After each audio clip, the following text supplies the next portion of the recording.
ಅಂದರೆ ಅಕ್ರಮ ಸಾರಾಯ ಆಗ್ತಾ ಇರೋದು, ಅಕ್ರಮ ಸಾರಾಯ ನಡೀತಾ ಇರೋದು. ಹಿಂದೆ ಮರಳು ಬರ್ತಾ ಇತ್ತು, ಈಗ ಮರಳು ಸಂಪೂರ್ಣ ಬಂದಾಗಿದೆ. ಅಕ್ರಮ ಸಾರಾಯ ಅಲ್ಲಿ ಪ್ರಯತ್ನ ನಡೀತಾ ಇದೆ. ಮುಂದಿನ ದಿವಸದಲ್ಲಿ ಇಂಥ ಅಕ್ರಮ ಸಾರಾಯ ಮಾಡ್ತಾ ಇದ್ದಾರೆ ಅಂದರೆ ಗಡಿಪಾರು ಮಾಡ್ತೀವಿ ಮತ್ತು ಜೈಲಿಗೆ ಹಾಕ್ತೀವಿ. ಸೊ ಈಗ ಎಷ್ಟು ಎಲ್ಲರಿಗೂ ಗೊತ್ತಿದೆ, we are strict about it.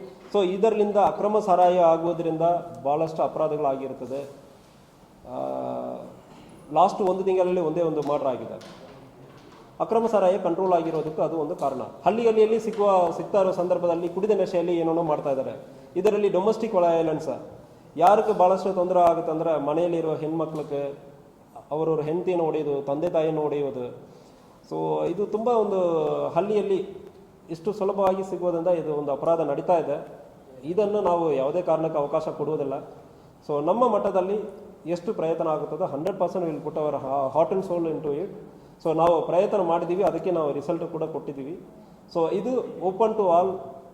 ಇದು ನನಗೆ ಮಾತ್ರ ಅಲ್ಲ, ಈಗ ಸಾರ್ವಜನಿಕರ ಇದು ಇಲ್ಲಿ ಮಾತ್ರ ಅಲ್ಲ. ದಯವಿಟ್ಟು ಎಲ್ಲರಿಗೂ ನಾನು ಹೇಳ್ಕೊಳ್ಳೋದೇನೆಂದ್ರೆ, ನೀವು ಸುಮ್ಮನೆ ಇರಬಾರ್ದು. ಸಾರ್ವಜನಿಕರ ಎಲ್ಲಿಯೋ ಒಂದು ಅನ್ಯಾಯ ಆಗುತ್ತಂದ್ರೆ ನೀವು ಸರ್ಕಾರಕ್ಕೆ ಅದು ಒಂದು ರೆಕಾರ್ಡ್ ಆಗಿ ಹೋಗಬೇಕು. ನೀವು ಈಗ ಮಾಹಿತಿಯನ್ನು ನೀಡುವ ಸಂದರ್ಭದಲ್ಲಿ KSP ಅಪ್ಲಿಕೇಶನಲ್ಲಿ ಮಾಹಿತಿಯನ್ನು ನೀಡುವ ಸಂದರ್ಭದಲ್ಲಿ ಈ ಮಾಹಿತಿ ನನಗೆ ಮಾತ್ರ ಅಲ್ಲ, ನನ್ನ ADG, DG sir, even home minister ಸಾಹೇಬರ್ ಕೂಡ ರಿವ್ಯೂ ಮಾಡಬಹುದು. ಮುಂದಿನ ದಿವಸಗಳಲ್ಲಿ ಎಲ್ಲ ಜಿಲ್ಲೆಗಳಲ್ಲಿ ಇಂತಹ ಒಳ್ಳೆಯ ಒಂದು ಮಾಹಿತಿಯನ್ನು ಕೊಡುವ ಸಂದರ್ಭದಲ್ಲಿ ಎಷ್ಟು ಮಾಹಿತಿ ಬಂತು ಅಸೆಂಬ್ಲಿಯಲ್ಲಿ ಪ್ರಶ್ನೆ ಮಾಡಬಹುದು.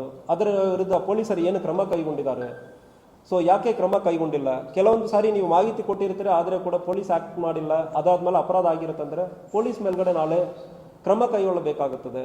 ಸೊ ಜವಾಬ್ದಾರಿ ನಮಗೂ ಕೂಡ ಬರ್ತದೆ. ದಯವಿಟ್ಟು KSP ಆ್ಯಪನ್ನು ಉಪಯೋಗ ಮಾಡಿಕೊಂಡು ಎಲ್ಲರೂ ಮಾಹಿತಿಯನ್ನು ಕೊಡಬೇಕು.